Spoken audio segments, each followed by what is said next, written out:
नमस्कार, आप देख रहे हैं प्रदेश का भरोसेमंद news channel India news Rajasthan. आपके साथ मैं दीपिका सिंह। स्वागत है आपका हमारे इस खास कार्यक्रम में जिसका नाम है बोलियो राजस्थान। आज हम बात करेंगे बढ़ती सड़क दुर्घटनाओं पर। प्रदेश में सड़क दुर्घटनाएं लगातार बढ़ती जा रही हैं। ऐसे मामले लगातार सामने आ रहे हैं। तेज रफ्तार वाहनों का कहर थमने का नाम नहीं ले रहा। वाहन चालक सड़कों पर नियमों की धज्जियां उड़ाते अक्सर नजर आते हैं। वहीं तय गति सीमा का बिल्कुल भी ख्याल नहीं रखा जाता। परिणाम ये होता है कि लगातार सड़क दुर्घटनाएं होती रहती हैं, जिसमें निर्दोष लोगों की दर्दनाक मौतें होती हैं। बीते कुछ महीनों में राजधानी की सड़कों पर तेज रफ्तार वाहनों की वजह से कई दुर्घटनाएं हुई हैं और इनमें कई लोगों की जान भी गई है। ऐसी दुर्घटनाओं में भी ये देखने में आता है कि वाहन चालक या तो नशे में होता है और उसी में पूरी रफ्तार से वो गाड़ी चलाता है, या नशे में होने से जाहिर तौर पर आपको ये बता दें कि उसका गाड़ी से नियंत्रण खत्म हो जाता है, जो कि दुर्घटना की वजह बनती है। तो कुछ लोग तो नियमों का पालन करने की अनदेखी करते हैं और इसका खामियाजा दूसरों को भुगतना पड़ता है। रोड एक्सीडेंट की वजह से कई परिवार अपनों को खो देते हैं। तेज रफ्तार की वजह से आज रोड एक्सीडेंट एक साधारण बात हो चुकी है। लोग इसकी गंभीरता को नहीं समझ पाते। हमारी सुरक्षा के लिए सरकार ने यातायात के नियमों को बनाया है। यदि हम सभी इन नियमों का अनुसार पालन करेंगे, इनके अनुसार चलेंगे, तो यकीन मानिए एक्सीडेंट जैसे मामलों में यकीनन कमी आएगी। साथ ही अगर कानूनी प्रावधानों में सख्ती बरती जाए और तेज रफ्तार वाहन चलाने वालों पर कड़ी कानूनी कार्रवाई की जाएगी, तो भी शायद यातायात नियमों का पालन कर पाएंगे। इसी मुद्दे को लेकर इंडिया न्यूज की टीम ने लोगों से खास बातचीत की है। रफ्तार के कहर ने कई लोगों की जान ले ली है और रफ्तार का कहर लगातार जारी है। आए दिन देखने को मिलता है कि भीषण सड़क हादसे में कई लोगों की मौत हो गई है। इंडिया न्यूज राजस्थान के खास कार्यक्रम बोलियो राजस्थान के लिए आज इस विषय पर बात करने के लिए हमारे साथ पूर्व महापौर महेश विजय हमारे साथ मौजूद है। उनसे बात करना चाहेंगे। सर, देखने को मिलता है कि रफ्तार का कहर लोगों की जान ले रहा है, आखिर क्या कारण है और इससे किस तरह से निजात मिल सकती है? ये बड़े दुख का विषय है कि पिछले महीने में अखबार को देखें तो सड़क पर चलते हुए जो एक्सीडेंट हुए जिसमें लगातार जाने जा रही है, इस विषय पर सरकार को सचेत कदम उठाने चाहिए।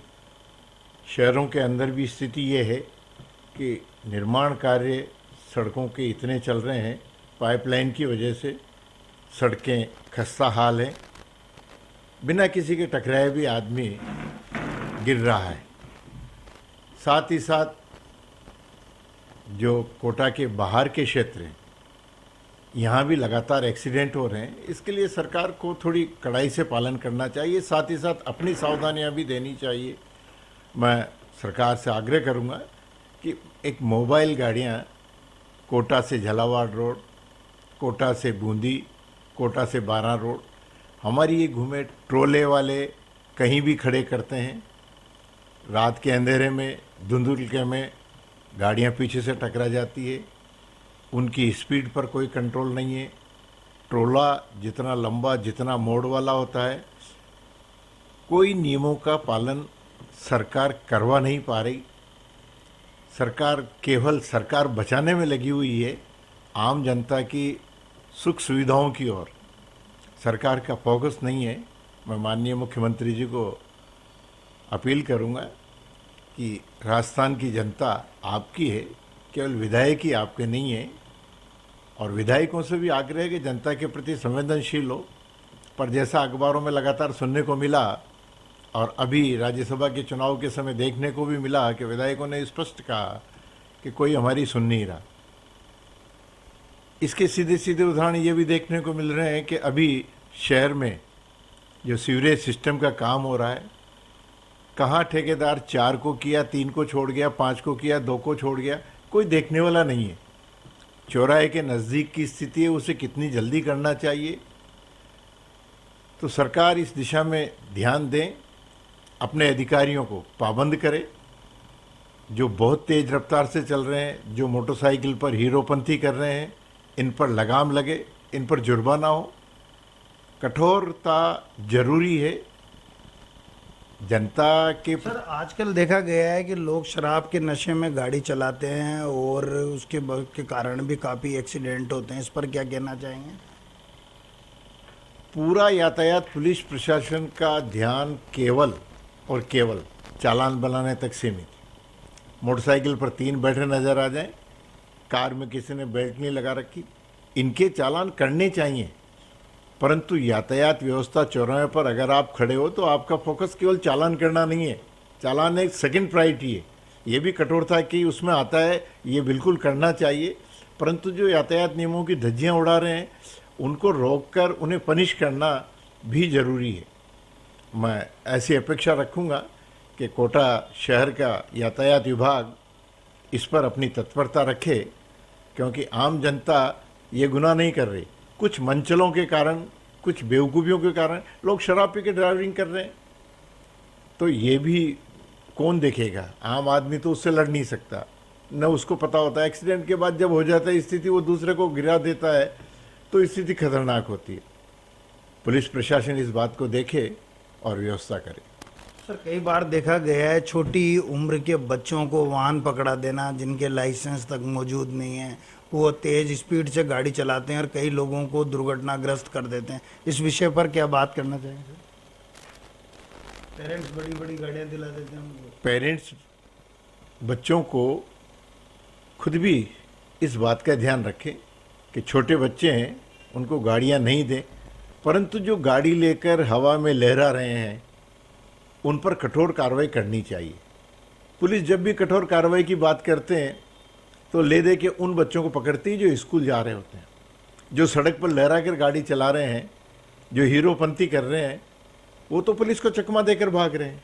और जो सीधे अपने ट्यूशन पे जा रहा है या कोचिंग पे जा रहा है, उन पर कार्रवाई करने की बात आती है, उन्हें भी रोकें। परंतु जो एक्सीडेंट के कारण बनते हैं वो हीरोपंती वाले बनते हैं कि अचानक साइलेंसर की आवाज़ करना, तेज़ आवाज़ करना, कट मारना, रोज़ाना सड़क पर ऐसे विषय देखे जा सकते हैं। पुलिस मोबाइल उनकी धरपकड़ करे तो लगाम लग सकती है। यही कोटा शहर था जब पुलिस ने अच्छे अच्छे गुंडे दादाओं की हेगड़ी निकाल दी थी। आज किसी को कोई डर नहीं है, तो पुलिस प्रशासन अपने वजूद को पहचाने, उनके स्टार अपना मतलब रखते हैं। केवल सरकारी आदेश का पालन कर लेना ही पर्याप्त नहीं है। मैं जी सबसे बड़ी बात यह है कि जो लाइसेंस की जो उम्र है वो क्या होनी चाहिए, और लाइसेंस में कई बार देखा गया है कि लाइसेंस दलालों के मार्फत बनते हैं। जिन लोगों को गाड़ियाँ चलानी नहीं आती उनको लाइसेंस पकड़ा दिए जाते हैं। इस पर क्या कहना चाहेंगे? लाइसेंस की उम्र गवर्नमेंट ने जो 18 साल कर रखी है, मैं तो अपील करूंगा कि भले ही इसको 16 साल कर दें, क्योंकि 12वीं पास बच्चा कॉलेज जाता है, कोचिंग जाता है, कहीं भी जाता है। आज की स्थितियों में हर कोई मोटरसाइकिल का उपयोग करता है, तो हम थोड़ा सा उम्र की छूट दें ताकि जो सही काम कर रहे हैं वो तो अपने रास्ते पर चलें, और जो गलत चल रहे हैं उनको पकड़े। आज 10-10 साल के बच्चे भी मोटरसाइकिल चला रहे होते हैं। रोकना चाहिए, चाहे वो स्कूल का विद्यार्थी हो या बाहर का विद्यार्थी हो। सड़क पर जो भी है उसकी उम्र ज़रूर होनी चाहिए, और इसे 18 साल से घटा के 16 साल कर दें तो बहुत बढ़िया रहेगा। तेज रफ्तार का कहर लोगों की जान ले रहा है, मगर कहीं ना कहीं कानून का जो लचीलापन है वो इसके लिए एक बड़ा जिम्मेदार है। कहीं ना कहीं सरकारों को सोचना होगा कि जो नाबालिग बच्चे हैं उनको लाइसेंस नहीं दिया जाए, और साथ में यदि नाबालिग बच्चे गाड़ी चलाते हैं या व्हीकल चलाते हैं तो उन पर सख्त कार्रवाई होनी चाहिए। आजकल अगर देखा जाए तो शराब पीकर वाहन चलाने के कई मामले सामने आते हैं, तो उन पर गंभीर धाराओं में मामले दर्ज होने चाहिए, तब जाकर कहीं ना कहीं इस रफ्तार के कहर पर लगाम लगेगी। कैमरामैन विक्रम सिंह चौहान के साथ राजेंद्र भारद्वाज, इंडिया न्यूज, कोटा। अगर कानूनी प्रावधानों में सख्ती बरती जाए और तेज रफ्तार वाहन चलाने वालों पर कड़ी कानूनी कार्रवाई की जाए तो व्यवस्था सही हो सकती है, तो शायद लोग यातायात के नियमों का पालन भी करेंगे। देखें बीकानेर से भवानी जोशी की रिपोर्ट।